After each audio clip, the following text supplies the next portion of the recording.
তোমাদের কথায় আমি খুব বেশি কষ্ট পাইছি। ঠিক আছে, আমি অনেক কষ্ট পাইছি।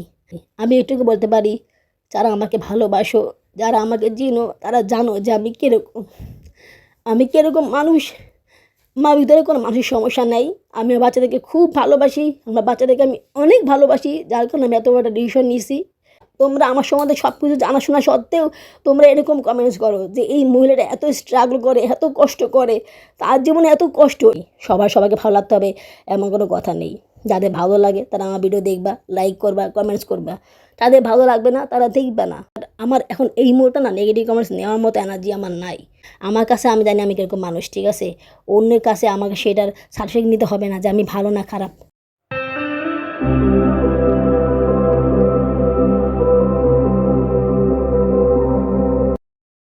আসসালামু আলাইকুম। আমার চ্যানেলে এবং পেজে তোমাদের সবাইকে স্বাগতম জানাচ্ছি। তোমরা সবাই কেমন আছো? আশা করি আল্লাহর রহমতে ভালোই আছো।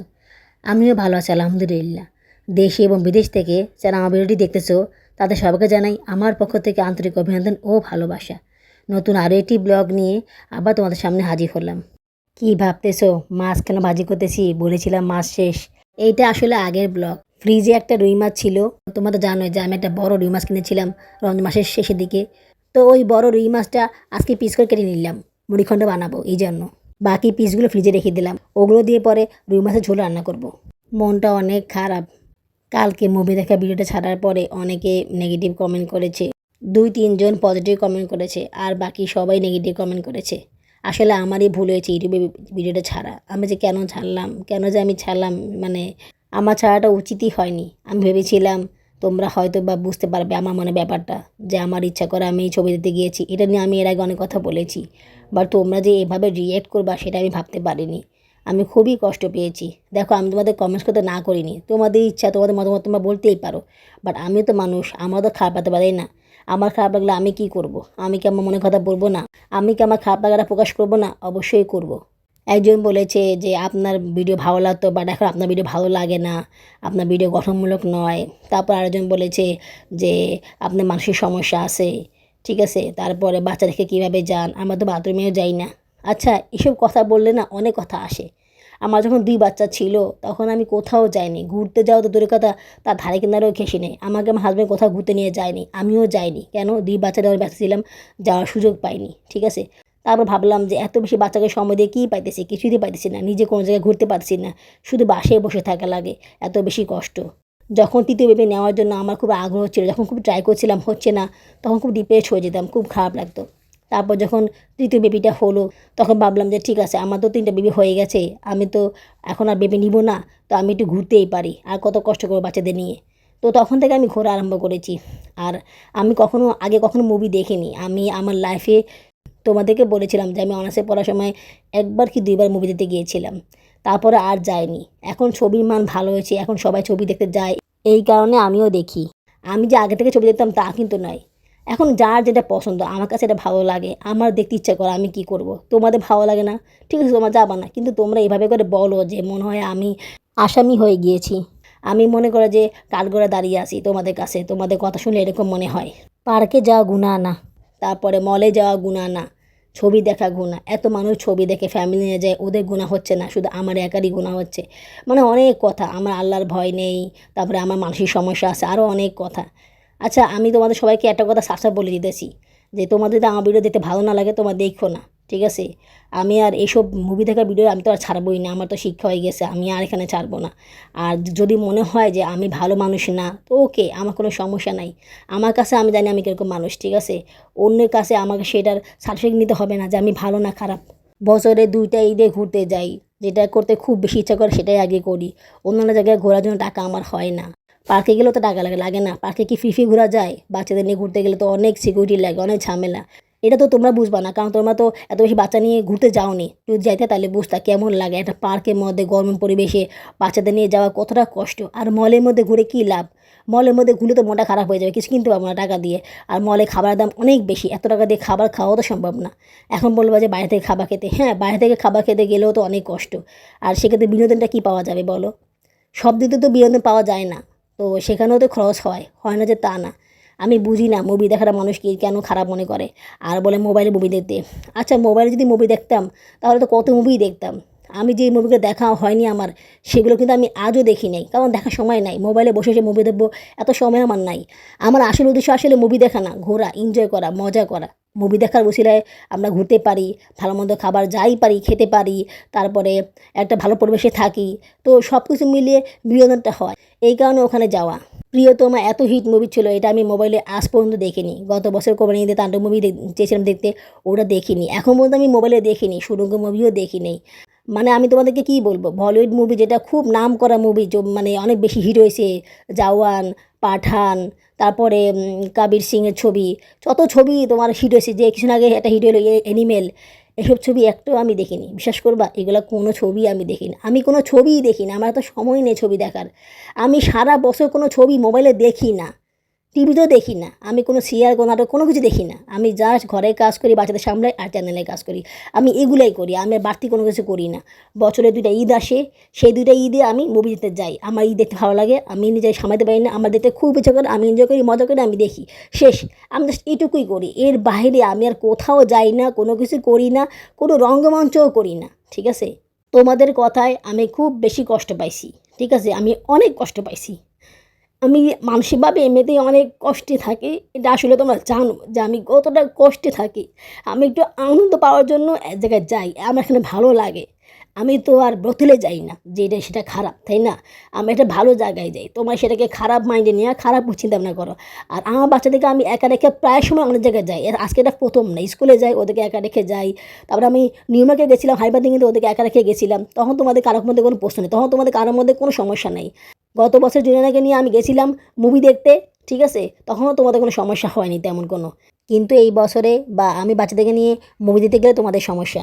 আচ্ছা বাবা, ঠিক আছে বাবা, আমি সেগুলো আর শেয়ার করবো না। I am extremely sorry, I don't do ডিট again again again. যাই হোক, অনেক কথা বললাম, আর বেশি কিছু আমি বলতে চাই না। তোমাদের পছন্দ হলে হবে, না হলে আমার কিছু নাই। আমি এটুকু বলতে পারি, যারা আমাকে ভালোবাসো, যারা আমাকে চিনো, তারা জানো যে আমি কীরকম মানুষ। আমার ভিতরে কোনো মানসিক সমস্যা নেই। আমি আমার বাচ্চাদেরকে খুব ভালোবাসি, আমার বাচ্চাদেরকে আমি অনেক ভালোবাসি, যার কারণে আমি এত বড় একটা ডিসিশন নিয়েছি। আমি যা কিছু করতেছি আমার বাচ্চাদের জন্য করতেছি। এই যে আমি চ্যানেলে কাজ করতেছি কষ্ট করে, আমার বাচ্চার জন্য করতেছি, আমার নিজের জন্য করতেছি না। আজকে আমি ঘর থেকে বের হইলে আমার কাজের অভাব নাই। আমি প্রতি মাসে বহু টাকা ইনকাম করতে পারবো। আমি যে কাজ জানি, আমি যে কাজ শিখছি, আমি অনেক কিছু করতে পারবো। ঠিক আছে, আমি যে শিক্ষিত মেয়ে, আমারও কাজের অভাব নেই। একমাত্র বাচ্চাদের দিকে তাকিয়ে আমি ঘরের মধ্যে থাকি। হ্যাঁ, আমি যদি চ্যানেলে কাজ না করতাম তাহলে আমি পাগল হয়ে যেতাম। আমি সব দিতে সব কিছু মানুষ পায় না, আমিও পাই না। আমি সেটাকে ভুলে থাকার চেষ্টা করি চ্যানেলে কাজ করার মাধ্যমে, একটু ঘোরার মাধ্যমে। বাট তোমাদের এতেও সমস্যা, তোমরা আমার সম্বন্ধে সব কিছু জানাশোনা সত্ত্বেও তোমরা এরকম কমেন্টস করো যে এই মহিলাটা এত স্ট্রাগল করে, এত কষ্ট করে, তার জীবনে এত কষ্ট, সে কোনো দিতে সুখী না। সে না হয় একটু ছবি দেখতে যায়, তাতে আমাদের এরকম করা কী দরকার ছিল? আমরা অ্যাপ্রিশিয়েট করতে না পারি, আমরা তো নেগেটিভ কমেন্ট তো না করি, নেগেটিভ কথা না বলি, তাই না?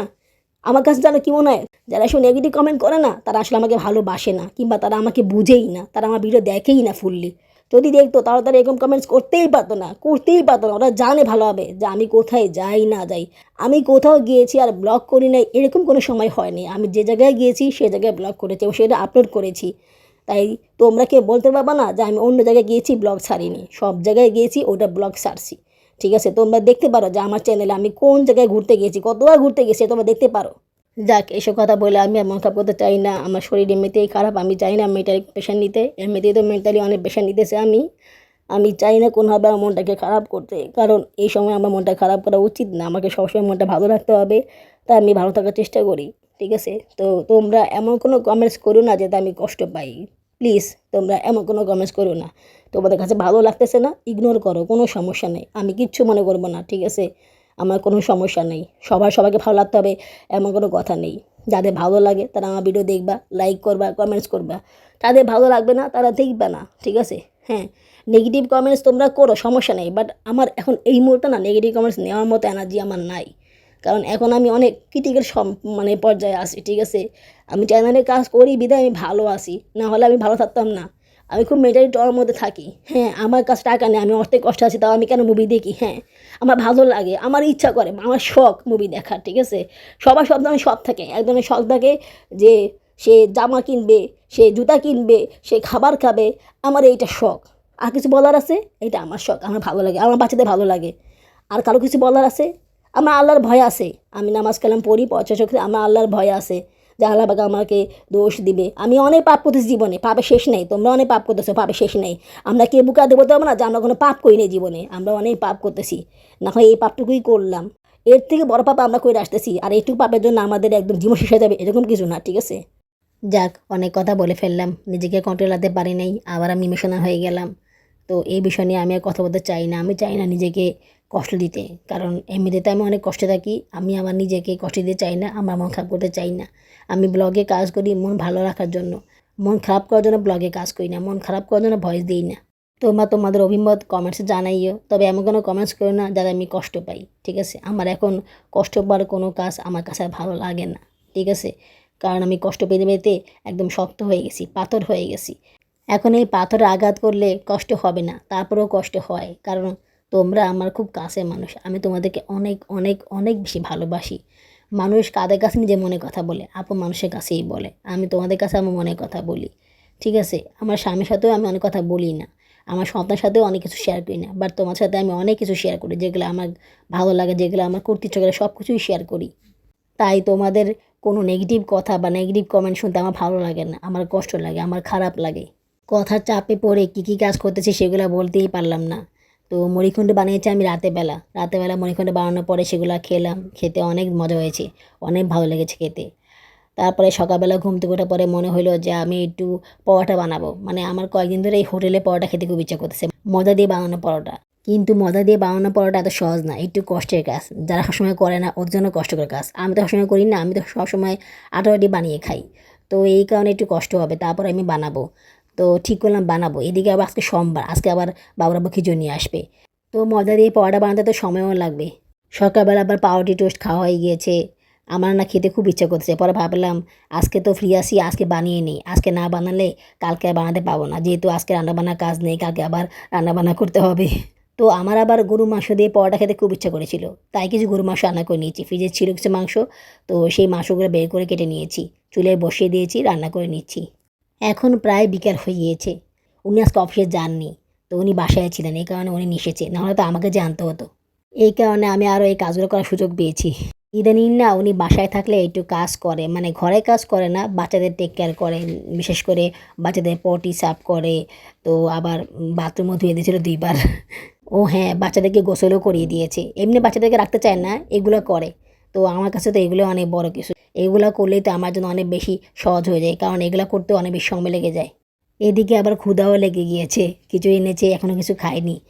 তো ভাবলাম পরোটা মাথাটা বানিয়ে তারপর খিচুড়িটা খেয়ে নিব। এখানে আমি ৩ কাপ ময়দা নিয়েছি। ৩ কাপ ময়দার জন্য আমি এখানে ৩ টেবিল চামচ সয়াবিন তেল দিয়েছি, আর ১ টেবিল চামচ লবণ দিয়েছি। ময়দার মত যে কবে বানিয়েছি মনে নেই, ওই কত আগে যে পুরি বানিয়েছিলাম, তারপর আরও কিছু বানিয়েছিলাম, তখন মনে হয় ময়দার মতটা বানিয়েছিলাম। কিন্তু বাসায় ময়দা দিয়ে পরোটা বানানো একবারও হয়নি। ওহো, মোগলাই পরোটা বানানো হয়েছিল কয়েকবার, তো এই কারণে ময়দার মতটা বানানো হয়েছিল। তখন আবার সুন্দর করে বানিয়েছিলাম, কিন্তু এখন আবার বানাতে গিয়ে সমস্যায় পড়ে গিয়েছি, পানি বেশি দিয়ে ফেলেছি। তো পানি বেশি দেওয়ার কারণে আবার ময়দা দিয়েছি, তারপর কাজ হচ্ছে না। এরপরে করলাম কি, সয়াবিন তেল দিয়ে দিয়েছি আর একটু। এরপরে মনে হয় মদটা ঠিকভাবে বানানো হলো, না হলে যে কী হতো আল্লাহই জানে। নর্মাল কলে পানি দিয়েছি, ফ্রিজে পানি বা গরম পানি কিছু দিইনি। হোটেলে পরোটাগুলো খেতে খুব ভালো লাগে, ওগুলো আবার ময়দা দিয়ে বানায়, এই কারণে আমি ময়দা দিয়ে পরোটা বানাচ্ছি। আটা রুটি দিয়ে পরোটা খেতে ইচ্ছা করতেছে না, মানে ক্রেভিংস হচ্ছে না আর কি। এটা খাওয়ার জন্য অনেক বেশি ক্রেভিংস হচ্ছে। এখন তো স্কুল বন্ধ, তাই অনেক কিছু চাইলেও করতে পারি না, অনেক কিছু কিনতে পারি না, চেষ্টা করি করার জন্য। তাছাড়া শরীরটাও ভালো থাকে না। মনে করে যে সকালবেলা খাবারটা খাওয়ার পরে খুবই টায়ার্ড লাগে, একটু ঘুমিয়ে নিই, আবার উঠি। তারপর টুকটাক কাজ করি, চ্যানেলে কাজ করি, ওই সময় আবার ঘুম আসে, আবার ঘুমাই, আবার ঘুম থেকে উঠি। তারপর বাচ্চাদেরকে পড়াই। তো জায়ানকে পড়াচ্ছি, জায়ানকে তো পড়ানো খুব জরুরি। সায়রাকেও পড়াচ্ছি। সায়রা আগের থেকে একটু ইমপ্রুভ হয়েছে, একটু, বেশি না। মনে করো যে এখন ওকে একটু কম বকতে হয় আর কি, মানে এখন কিছুটা হলেও তার বুঝে আসতেছে, তো ভালোভাবে পড়ালে তার বুঝে আসবে। বাট আমি সেভাবে করে সময় দিতে পারতেছি না, কারণ বেশিক্ষণ বসে পড়াতে পারি না, কষ্ট হয়ে যায়, আবার বাচ্চাদের ঝামেলা আছে, তো সব কিছু মিলিয়ে সময়টা কম দিচ্ছি, কিন্তু সময় দেওয়া লাগবে। প্রতিদিনই পড়াতে হবে, অল্প করে হলেও পড়াতে হবে, ওদেরকে সময় দিতে হবে, বিশেষ করে সায়রাকে অনেক সময় দেওয়া লাগবে। জায়ানকে একটু বলে দিলে সে পারে, জায়ানকে নিয়ে কোনো টেনশন নেই, কিন্তু সায়রাকে নিয়ে আমার অনেক টেনশন। তবে আমি রিল্যাক্সভাবে কাজ করতেছি, খুব বেশি চাপ দিচ্ছি না, চেষ্টা করতেছি ওকে ভালোভাবে পড়ানোর, মানে ভালোভাবে সব কিছু শেখানোর চেষ্টা করতেছি, জোর জবরদস্তি করছি না যে শিখতেই হবে, পারতেই হবে, বা একদম সব কিছু করে নিতে হবে, এরকম না। যতটুকু সে মেনে নিতে পারে ততটুকুই আমি ওকে দিচ্ছি। বাবুর আব্বুকে বারবার বলতেছি পোলা চাল নিয়ে আসতে, তারপরে দুধে গুঁড়া নিয়ে আসতে, উনি আনতেছেন না, মানে বারবার বলতেছি, মানে মেজাজটা গরম হয়ে যাচ্ছে, আমার তেহারি খেতে খুব ইচ্ছা করছে, তেহারি কোনো বাবার সাথে না খেয়ে বাসে, মানে এই সময় যে ক্রেভিংসটা এত খারাপ, ক্রেভিংস উঠলে আর কোনো কিছু ভালো লাগে না। কেন যে আমাদের ক্রেভিংস আসে, কেন যে গরিব মানুষের এত ক্রেভিংস আসে, বড়লোকদের আসে না, আমাদের গরিব মানুষই আসে, যাদের বাসায় এত খাবার অজস্র খাবার আছে, ওদের এরকম ক্রেভিংস হয় না, ওরা তো খাবার খেতেই পারে না, বমি করতে শেষ। বাট আমাদের যেখানে তো ক্রেভিংস আসে আমরা বুঝি না। সিলিন্ডার চুলাটা কিনে আমার অনেক ভালো হয়েছে, অনেক উপকার হয়েছে, এখন আমি শান্তিমতো রান্নাবান্না করতে পারি, কোনো সমস্যা হয় না। ভারী কাজগুলো বা তরকারি রান্না করার কাজগুলো আমি সিলিন্ডার চুলায় করে থাকি, আর ভাজির কাজগুলো, ভাত রান্না করা, টুকটাক যে কাজগুলো আছে সেগুলো সব ইট চুলায় করে থাকি। মনে করো যে ইট চুলায় কাজ বেশি করা হয়, সিলিন্ডার চুলায় কাজ একটু কম করা হয়, তারপরে দুই চুলা মিলিয়েই কাজ করি। এই দেখো আচার কিনেছি, কয়েকদিন ধরে না আচার খেতে খুব ইচ্ছা করে, তোমাদেরকে বলেছিলাম না যে আমি খুব টক খাই, তো ফ্রিজে তেঁতুল ছিল, তেঁতুল এগুলো শেষ হয়ে গেছে। তোমাদেরকে বলেছিলাম না যে আমি তেঁতুল আর খাবো না, কিন্তু তারপরও খেলাম, কি করব, বাসায় তো টক জাতীয় কিছু ছিল না, তো এই কারণে এই আচারটা কিনে নিয়ে এসেছি। এটা হচ্ছে মিক্সড আচার, বুঝছো, এত মজা জানো না, অনেক মজা। এতে জলপাই, তেঁতুল, বড়ই, তারপরে আর অনেক কিছু মিক্স করা আছে। তো এটা খেতে আমার কাছে অনেক ভালো লেগেছিল, আমার তো 3 দিনই সব খাওয়া হয়ে গিয়েছিল। আবার যে কিনবো সেই টাকাটাও নেই। এটার দাম অবশ্য কম নিয়েছে, 50 টাকা নিয়েছে, তারপরও তো কম হতো না, এই টাকা আমাকে কে দেবে বলো, বাবুর আব্বু তো আমাকে একটা টাকাও দেয় না। আর উনি আচার আনবে, জীবনে আনবে না, ওনাকে কতবার বলেছি, উনি একদিনও আচার নিয়ে আসেনি, কিন্তু বানিয়ে দিলে উনি ঠিকই খাবে, আনা বেলা নাই।